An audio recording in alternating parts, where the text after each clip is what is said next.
আরে চাচা, আপনি কথা না বাড়িয়ে ঝালমুড়ি বানান তো। এইসব গরিব ফকিন্নি যে কোথা থেকে আসে, এদের কাজই হচ্ছে এইসব। জিটি ইসলামিক কার্টুন, ইসলাম, আদব শিক্ষা ও নৈতিকতা সমৃদ্ধ।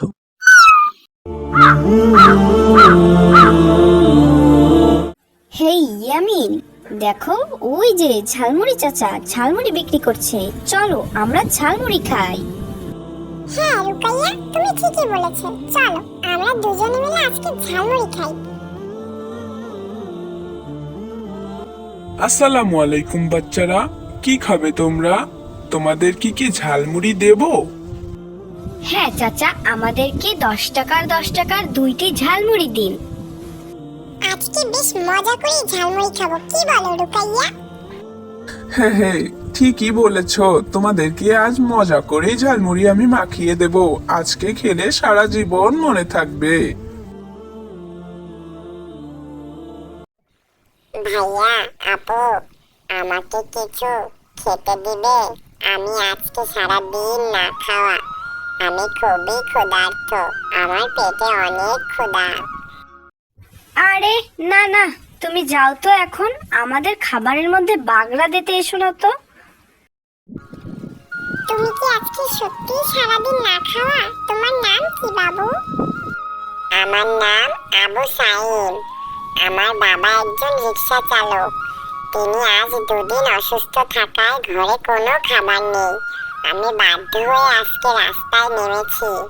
যদি আপনারা আমাকে একটু সহযোগিতা করেন তাহলে আমার ভীষণ উপকার হবে। আমি সারা জীবন আপনাদের জন্য দোয়া করব। আহারে, বাচ্চাটার মনে কতই কষ্ট।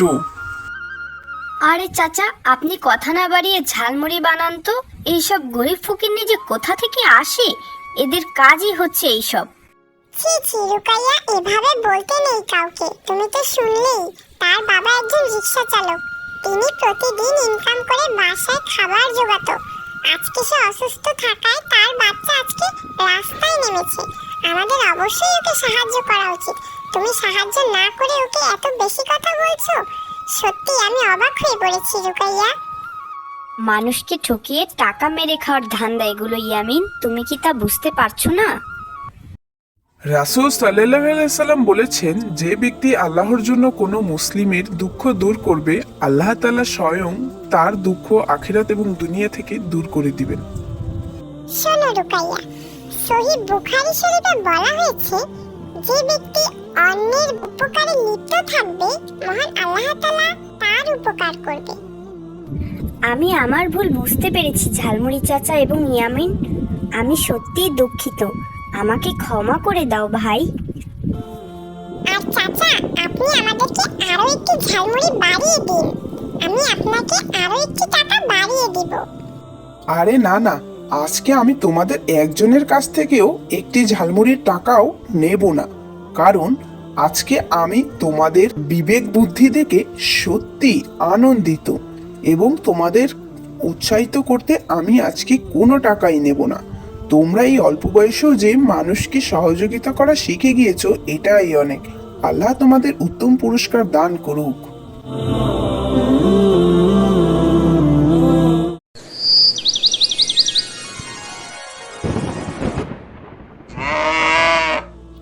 লা ইলাহা ইল্লা আনতা সুবহানাকা ইন্নী কুনতু মিনাজ জালিমিন।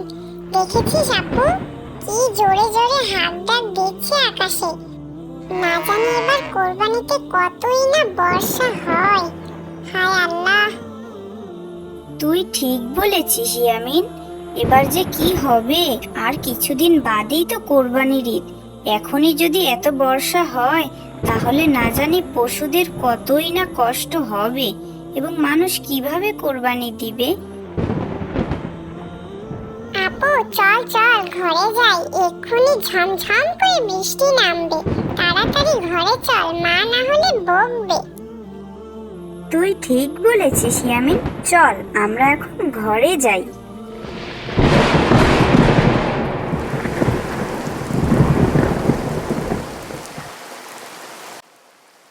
দেখেছিস আপু, কি ভারী বৃষ্টি হচ্ছে, না জানি বন্যা হয়ে যায়। কে জানে এবার কোরবানি যে কি হবে। আর আমাদেরও তো গরু কেনা শেষ, এখন এই বন্যা হতে থাকলে এই গরু তো ভিজে ভিজে অসুস্থ হয়ে যাবে। আমাদের তো রাখারও কোনো জায়গা নেই রে। তুই ঠিক বলেছিস ইয়ামিন, কি যে হবে। আল্লাহর কাছে দোয়া কর যেন খুব দ্রুত এই বর্ষা শেষ হয়ে যায়, না হলে কোরবানিদের দিন যে কি হবে। ইয়ামিন, হুমায়রা, কি করছো তোমরা? এই তো বাবা, তেমন কিছুই নয়। আমাদের কোরবানির গরুটির জন্য খুব চিন্তা হচ্ছে। যেমন ভাবে বৃষ্টি শুরু হয়েছে, না জানি কোরবানির আগে গরু অসুস্থ না হয়ে পড়ে। আরো কত মানুষই তো গরু কিনেছে, কত হাট বসেছে, কি যে হবে এই বর্ষায়। তুই ঠিক বলেছিস আপু, আমাদের জন্য শুধু চিন্তা নয়, অনেক মানুষের জন্যই চিন্তা হচ্ছে। এমন ভাবে বৃষ্টি হতে থাকলে কি হবে এই পশুদের? তোমরা ঠিক বলেছো ইয়ামিন, আসলে এটা বেশ চিন্তার বিষয়। আমিও খুব চিন্তা করেছি, তবে তোমাদের মতো এত গভীর করে চিন্তা করা হয়নি। আসলেই দিন দিন যে বৃষ্টির হার বাড়ছে, এমন বাড়তে থাকলে তো এবার অনেক ক্ষতি হয়ে যাবে। তোমরা বেশি চিন্তা করো না, আল্লাহ ভরসা। আল্লাহ যা করবে ভালোর জন্যই করবে। তোমরা শুধু নামাজ পড়ে দোয়া করো। তুমি ঠিক বলেছো মা, কিন্তু আসলে আমাদের কিছু একটা করতে হবে যাতে এই কোরবানির পশুদের কোনো ক্ষতি না হয়।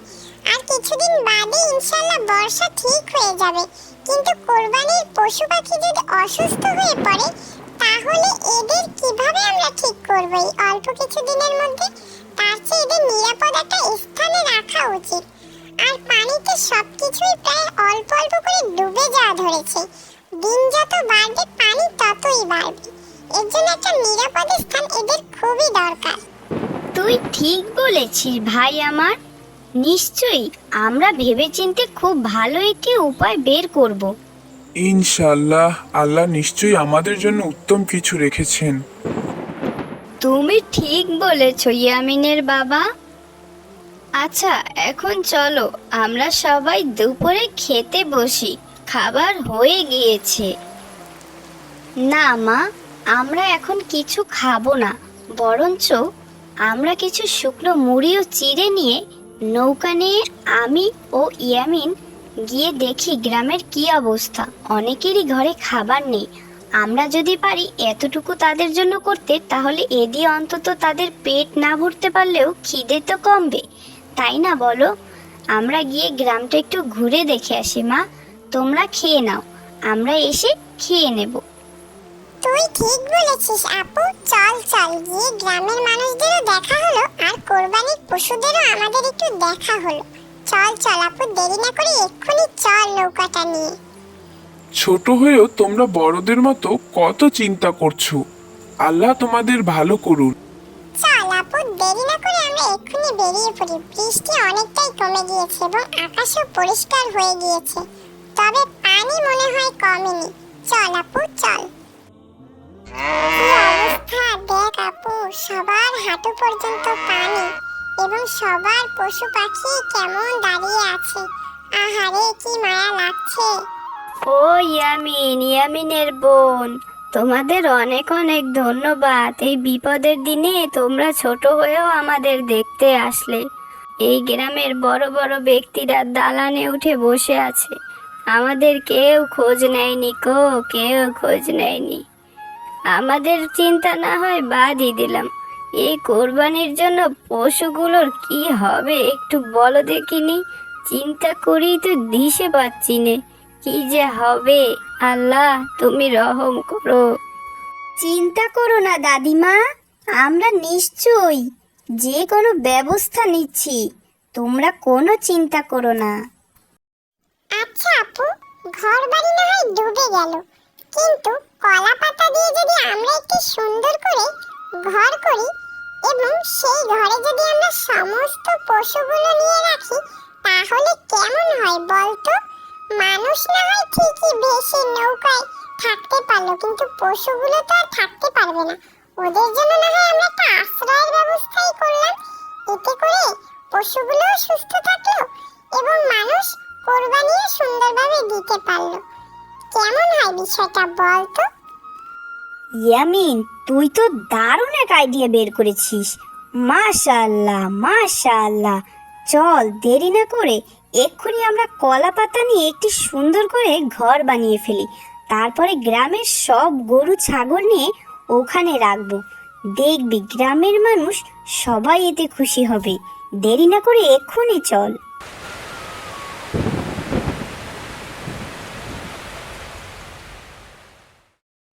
মাশাআল্লাহ, ঘরটা বেশ সুন্দরই হয়েছে। আমারই তো থাকতে মন চাইছে আপু, কি করি বল তো? মজা করিস না ইয়ামিন, খুব ভালো একটি আইডিয়া বের করেছিস তুই। এতে অনেক পশুদের প্রাণ বেঁচে যাবে। তাড়াতাড়ি দেরি না করে এক্ষুনি চল। গ্রামের মানুষদের সকল গরু ছাগল এনে আমরা এখানে জমা করি।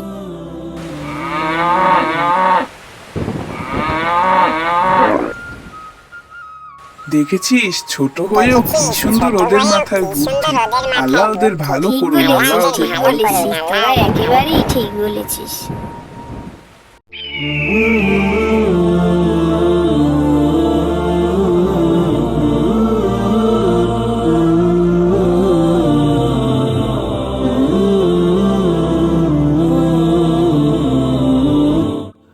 দেখতে দেখতে আমরা প্রায় এই গ্রামেরও শেষ মাথায় চলে এসেছি, আলহামদুলিল্লাহ।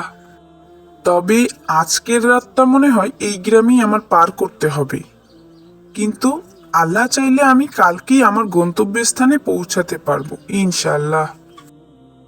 এই শেষ বিকেলেই একটি নিরিবিলি স্থানে উটটিকে বেঁধে রেখে যদি আশ্রয় নিতে পারতাম, তাহলে কাল খুব ভোরেই ঘুম থেকে উঠে আমি রওনা দিতে পারতাম। আচ্ছা, এখানটা তো বেশ নিরিবিলিই রয়েছে। আমি এই গাছের ছায়ায় না হয় আশ্রয় নেই, আর উটটিকে পাশেই না হয় রেখে দেই।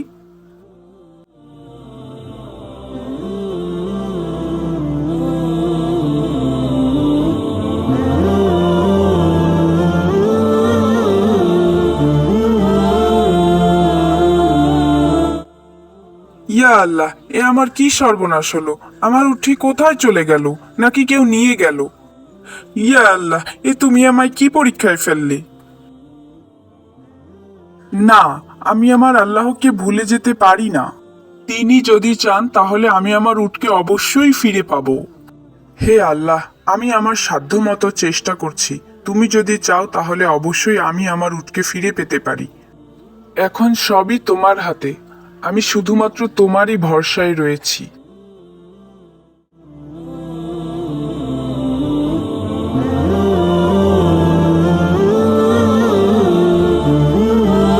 হে আল্লাহ, আমি জানি তুমি আমাকে নিরাশ করবে না। তুমি অবশ্যই আমাকে সাহায্য করবে, এবং তা খুব দ্রুতই।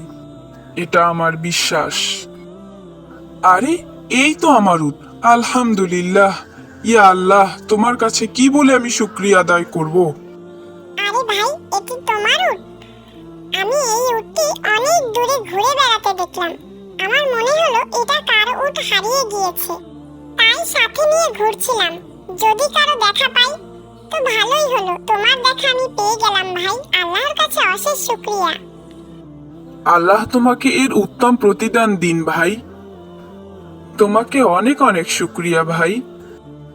আল্লাহ, তুমি কতই না দয়ালু। তুমি কখনোই কাউকে নিরাশ করো না যদি কেউ তোমার উপর ভরসা করে। যে আল্লাহর উপর ভরসা করে তার জন্য আল্লাহই যথেষ্ট। তুমি আবারও তা প্রমাণ করে দিলে আল্লাহ।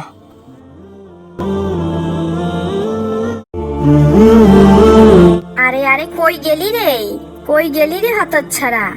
এখনো তুই জঙ্গলে যাচ্ছিস না? কাঠ কেটে আনবি কখন, আর বাজারে তা বিক্রি করতে যাবি কখন? হ্যাঁ, লাট সাহেব যেন কোন জায়গার? মা তো মরে গিয়ে বেঁচে গেছে, যত জ্বালা সব আমার। এই তো আসছি মা, পুকুর ঘাটে জামা কাপড় ধুতে দেরি হয়ে গেল, এক্ষুনি যাচ্ছি মা। আবার মুখে মুখে কথা বলা হচ্ছে, দিন দিন যেন সাহস বেড়েই চলছে। কথা না বাড়িয়ে কাঠ কেটে বিক্রি করে টাকা এনে আমায় উদ্ধার করতো। আর তোকে না নিষেধ করেছি আমাকে মা বলে ডাকবি না? আমাকে একমাত্র আমার ছেলেই মা বলে ডাকবে, তুই ডাকবি না। এমন করে বলো না মা, সেই ছোটবেলায় মা মারা গিয়েছে, তারপর থেকে তোমাকে পেয়েছি, তোমাকেই আমি মা বলে ডাকি, তুমিই আমার মা। হয়েছে হয়েছে, আর ন্যাকামি করতে হবে না। এখন দ্রুত যে আমাকে উদ্ধার কর। মা, বলছিলাম কি কিছু খেতে দেবে, অনেক খিদে লেগেছে। সেই সকালবেলা উঠেছি, এখন পর্যন্ত কিচ্ছুটি খাইনি। কিছু থাকলে খেতে দাও মা। আরে না না, এখন কিসের খাবার? আগে জঙ্গল থেকে বাড়ি আয়, তারপর খেতে দেব। তাড়াতাড়ি যা, তোর বাবা বাড়ি আসার আগেই যেন আসা হয়। কোথাও গিয়ে আবার ঘাপটি মেরে বসে থাকা যেন না হয়। আর তোর বাবা যদি এসব জানতে পারে, তাহলে কিন্তু তোর খবর আছে, বলে দিলাম। না না মা, আমি বাবাকে কিচ্ছু বলবো না। তুমি আমাকে কিছু বলো না মা, আমি বাবাকে কিচ্ছু বলবো না। আমি এখন যাই মা, আমি তাড়াতাড়ি ফিরে আসবো। ছোট থাকতেই মাকে হারিয়েছি, তারপর বাবা আমার জন্যই এই মাকে বিয়ে করলো। কিন্তু সে যে আমাকে একটু চোখে দেখতে পারে না। সে তার ছেলেকেই ভালোবাসে, কিন্তু আমাকে একটু ভালোবাসে না, খেতে দেয় না, আমার সাথে কত অত্যাচার করে। আমি আর সইতে পারছি না। আল্লাহ, তুমি আমাকে ধৈর্য দাও।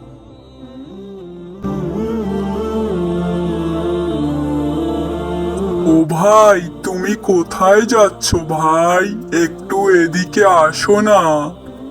কে যেন ডাকলো, মনে হলো না? এই যে ভাই, আমি এদিকে ভাই, একটু আসো না ভাই। আরে তুমি তো একটি গাছ, গাছ হয়ে তুমি কিভাবে কথা বলছো? আমি তোমাকে সব পরে বলছি, তুমি আগে আমায় একটু পানি খাওয়াতে পারো বন্ধু? নিশ্চয়ই, কেন নয়। তুমি একটু অপেক্ষা করো বন্ধু, আমি এক্ষুনি আসছি তোমার জন্য পানি নিয়ে।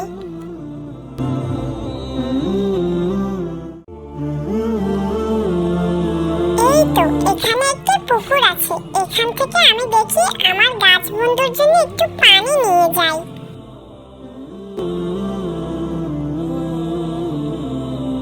তোমাকে অনেক অনেক ধন্যবাদ।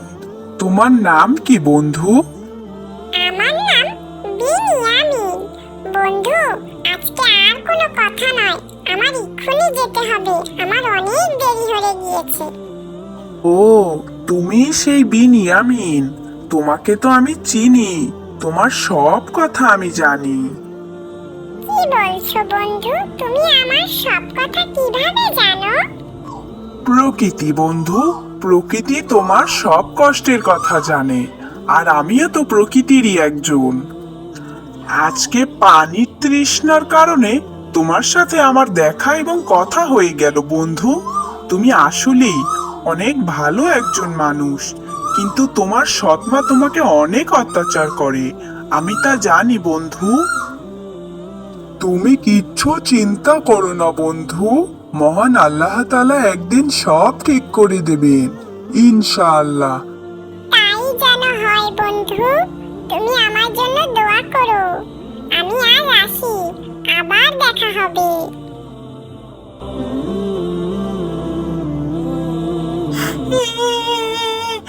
সাপ তো আমাকে এক্ষুনি খেয়ে ফেলবে, কি হবে আমার এখন?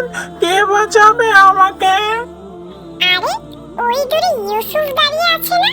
ও কাঁদছে কেন? আরে আরে ইউসুফ, তুমি ভয় পেও না, আমি চলে এসেছি, চুপচাপ দাঁড়িয়ে থাকো। আউযু বিল্লাহি মিনাশ শাইতানির রাজিম, বিসমিল্লাহির রহমানির রহিম। আউযু বিল্লাহি মিনাশ শাইতানির রাজিম, বিসমিল্লাহির রহমানির রহিম। আজকে তুমি ছিলে বলে বেঁচে গেলাম ভাইয়া, তোমাকে অনেক অনেক ধন্যবাদ।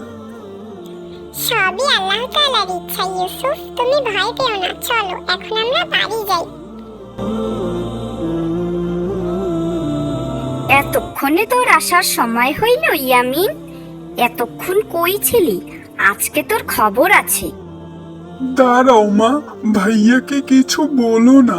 আজকে জানো, ভাইয়ার জন্য আমি বেঁচে গিয়েছি। একটা সাপ আমার দিকে তেড়ে আসছিল, এমন সময় ভাইয়ের সাথে দেখা। ভাইয়া সাপটাকে আউযুবিল্লাহি মিনাশ শাইতানির রাজিম বলে তাড়িয়ে দিয়েছেন। ভাইয়ের জন্যই আজকে আমি বেঁচে আছি। তুমি ভাইয়াকে আর কষ্ট দিও না মা। তুই আমাকে মাফ করে দে ইয়ামিন। আমার অনেক বড় ভুল হয়ে গিয়েছে। আমি বুঝতে পারিনি, আমি না বুঝে তোর উপর দিনের পর দিন অন্যায় করেছি। আজকে তোর জন্যই আমার ছেলেটা বেঁচে গিয়েছে। তোকে অনেক অনেক ধন্যবাদ। আজকের পর থেকে তোর আর জঙ্গলে যাওয়া লাগবে না, তুই আমাদের সাথেই থাকবি। আর তোকে আমি আর কখনো কষ্ট দিব না। হায় আল্লাহ, তুমি আমাকে মাফ করে দাও। না না, এ কি বলছো মা? আমি কিছু মনে করিনি, আমি কষ্টও পাইনি। তুমি যে নিজের ভুল বুঝতে পেরেছো, এই অনেক। সবই আল্লাহর ইচ্ছা, আলহামদুলিল্লাহ। গাছ বন্ধুর দোয়ার কারণেই হয়তো আজকে আমার সৎমা নিজের ভুল বুঝতে পেরেছে। আলিপুর গ্রামে বাস করত সমেত ব্যাপারী নামে এক মুদি দোকানি। গ্রামে এক নামেই তাকে সবাই ধনী ব্যক্তি নামেই চিনে থাকে। অল্প মূল্যে পণ্য কিনে তা চড়া দামে বিক্রি করত সমেত ব্যাপারী। গ্রামে একটাই দোকান থাকার কারণে লোকজন তার কাছে যেতেই বাধ্য ছিল। কিছুই করার ছিল না গরিব মানুষদের, চড়া দামেই তার কাছ থেকে পণ্য কিনতে হতো। বাবা, আমাকে 1 কেজি চাল দিবে? দিমু না কেন, টাকা দিলে অবশ্যই দিমু। 100 টাকা দাও, 1 কেজি চাল এখনই দিতাছি। কি বলো বাবা, 1 কেজি চালের দাম 100 টাকা? এত টাকা আমি কই থেকে দিমু? 1 কেজি চাল তো মাত্র 50 টাকা। আমি এই গ্রামে নতুন বাবা, আমি অনেক গরিব মানুষ। দাও না আমাকে 1 কেজি চাল 50 টাকায়। আরে না না, কি কও? তোমার মাথাটা তো ঠিক আছে নাকি? 1 কেজি চাইল আমি 50 টাকায় বিক্রি করলে আমার লাভ থাকবো নি? দূর হও তো এখান থেকে, আমার সামনে থেকে যাও তো।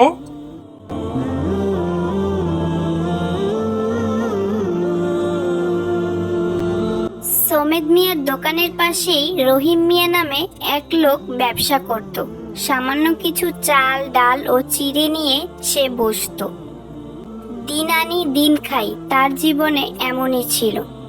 সে প্রতিদিন অল্প কিছু চাল ডাল দূর থেকে কিনে আনতো এবং তা সামান্য কিছু লাভ রেখে বিক্রি করত। এভাবেই তার সংসার চলতো। বাবা, আমারে 1 কেজি চাল দিবা? হ্যাঁ চাচি আম্মা, দেব না কেন, অবশ্যই দেব। তা কত করে কেজি রাখবানে বাবা আমার কাছে? আমার কাছে কিন্তু বেশি টাকা নেই বাবা। তোমার কাছে বেশি রাখবো না নে চাচিমা, তুমি চিন্তা করো না, তুমি মাত্র 40 টাকাই দিও, যেই দামে আমার কিনা দাম। কি বলছো বাবা? ওই দোকানদার যে আমার কাছে 100 টাকা চাইলো, আর তুমি মাত্র 40 টাকা রাখবে? হ্যাঁ চাচিমা, তোমার কাছ থেকে আমি না হয় একটু লাভ কমই রাখলাম। সবসময় যে বেশি লাভ রাখতে হবে এমন কোনো কথা নেই। মাঝে মাঝে অল্প কিছু লাভের মধ্যে অনেক স্বস্তি শান্তি খুঁজে পাওয়া যায়। তুমি আমার জন্য শুধু একটু দোয়া করবে, তাহলেই আমার হবে। মহান আল্লাহ তাআলা ব্যবসাকে হালাল করেছেন, আমি কেন মানুষকে ঠকিয়ে এত টাকা বেশি নেব বলো তো? আসসালামু আলাইকুম। রাইসা, তোমরা এখানে কি করছো? ওয়ালাইকুম আসসালাম। কি করছিস তুই, দেখতে পাচ্ছিস না? আমি ওর সাথে কথা বলছি, তুই আমাদের মাঝে আসলি কেন?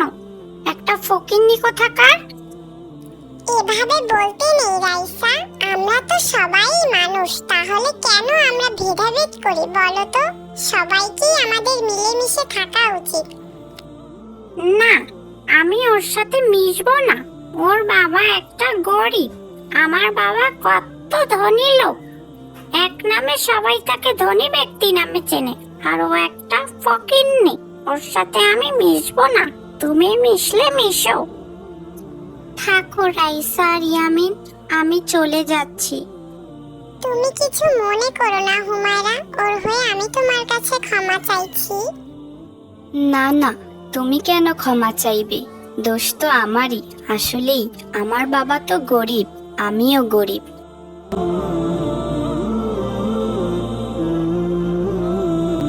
মসজিদের ইমাম সাহেব এক বিকালে গ্রামের কিছু লোকদের নিয়ে কিছু হাদিস কুরআনের কথা বলছিলেন। এমন সময়ই সমেত ব্যাপারীও সেখানে হাজির হন। শোনো আল্লাহর বান্দারা, তোমরা সবসময় সৎ পথে থাকার চেষ্টা করবে, যাতে করে আল্লাহ তোমাদেরকে জান্নাত দান করেন। যে যেই পথেই রিজিকের সন্ধান করো না কেন, সবসময় যেন তা সৎ পথে হয়। মানুষকে ঠকিয়ে যেন তোমরা এক বিন্দু পরিমাণও লাভ না করো, এতে করে আল্লাহ তোমাদের উপর সন্তুষ্ট থাকবেন। আর আল্লাহ তাআলা ব্যবসাকে হালাল করেছেন, তোমরা কখনোই তা অতিরিক্ত লাভ গ্রহণ করে হারামে পরিণত করবে না। এটা আমাদের মহান আল্লাহ তাআলা ও আমাদের প্রিয় নবী হযরত মুহাম্মদ সাল্লাল্লাহু আলাইহি ওয়াসাল্লামের কথা। যদি কেউ কখনো ভুলেও করে থাকো, অবশ্যই তা মহান আল্লাহর কাছে ক্ষমা চাইবে। আল্লাহ বড়ই ক্ষমাশীল। হায় আল্লাহ, এ আমি কি শুনছি? তুমি আমারে মাফ কইরা দাও। আমি কত বড় ভুলের ও পাপের মধ্যে ছিলাম। না জেনে বুঝে আমি কত মানুষকে ঠকিয়েছি। হায় আল্লাহ, আমি আর কোনোদিনও এমন পাপের কাজ করব না। মানুষকে ঠকিয়ে 1 টাকাও আমি ইনকাম করব না।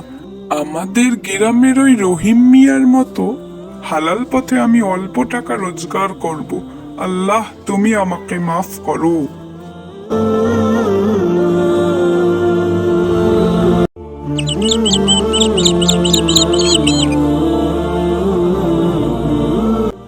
আজ 3 দিন হয়ে যাচ্ছে ঘরে কোনো খাবার নেই। সেই কোন রাতে ঝড়ের মধ্যে আমার ছেলেটা গেল মরে। আজ আমি বৃদ্ধ বয়সে, কি কষ্ট আমার। ছেলেটা আজ বেঁচে থাকলে এমন মানুষের দরজায় দরজায় ঘুরতে হতো না। বৃদ্ধ বয়স দেখে কেউ কাজও দিতে চায় না আমায়। বাহিরে বের হয়ে দেখি যদি কেউ কোনো খাবার দিয়ে সাহায্য করে আমায়। আসসালামু আলাইকুম রাইসা, কেমন আছো তুমি? ওয়ালাইকুম আসসালাম হুমায়রা, আলহামদুলিল্লাহ আমি ভালো আছি। তুমি কেমন আছো? আমিও আলহামদুলিল্লাহ ভালো আছি রাইসা। এখানে দাঁড়িয়ে কি করছো তুমি? তুমি তো জানোই হুমায়রা, আমার বাবা একজন মস্ত বড় ধনী ব্যবসায়ী। এক কাপড় বেশি দিন পরা আমার বাবা পছন্দ করেন না, তাই একটু মার্কেটে যাচ্ছি। তা তুমি কোথায় যাচ্ছ হুমায়রা? এই তো বিকাল বেলা একটু ঘুরতে বের হয়েছি মাত্র, এছাড়া কিছুই নয়। আর আমার বাবা আমাকে কিছু টাকা দিয়েছে, যদি আমার খেতে কিছু মনে চায় তাহলে খেতে বলেছে। বাচ্চারা, আমাকে কিছু খেতে দেবে তোমরা? আমি 3 দিন না খেয়ে আছি, আমাকে একটু কিছু খেতে দাও। তোমাদের জন্য অনেক দোয়া করব। আরে না না, যাও যাও তো, এসব তোমাদের ধান্দা আমি বুঝি না। বুঝেছো হুমায়রা, এখন এগুলা এদের ব্যবসা হয়ে গিয়েছে। হতে পারে সে সত্যিই খুবই ক্ষুধার্ত। তুমি এক্ষুনি আল্লাহর কাছে ক্ষমা চাও, কারণ তাদের ব্যবসা হোক যাই হোক না কেন, আমাদের তা দেখার বিষয় না। আল্লাহ বলেছেন যদি কেউ বিপদে পড়ে তোমরা তাকে সাহায্য করো। তুমি সাহায্য না করতে পারলে করবে না, কিন্তু তাকে এভাবে বাজে গালমন্দ করতে পারো না, এটা খুবই খারাপ। এই সব টাকা নেওয়ার ধান্দা, তুমি কি বুঝছো না হুমায়রা? আর তোমার যদি দিতে মন চায় তুমিই দাও, আমি এগুলো দেব না বাবা, আমার টাকার দাম আছে। হ্যাঁ রাইসা, তুমি ঠিকই বলেছো, তোমার টাকার দাম আছে, কিন্তু আমার টাকার দাম নেই। তুমি রেস্টুরেন্টে গিয়ে হাজার হাজার টাকার বিল দিয়ে আসতে পারবে, শত শত টাকার টিপস দিয়ে আসতে পারবে, কিন্তু এই অসহায় মানুষটিকে তুমি 10-20টি টাকা দিয়ে সাহায্য করতে পারবে না। সত্যি তোমার টাকার দাম আছে। এই বৃদ্ধ বয়সী মানুষটি বিপদে না পড়লে হয়তো কখনোই কারো কাছে গিয়ে হাত পাততো না। মহান আল্লাহ তাআলা কখন কাকে কোন অবস্থায় দাঁড় করায় তা কেউই জানে না রাইসা। আমাদের উচিত সবসময় অসহায়দের পাশে দাঁড়ানো, মানবতার কাজ করা, তবে তা কখনোই মানুষকে দেখিয়ে নয়, অবশ্যই আল্লাহ সন্তুষ্টির জন্য।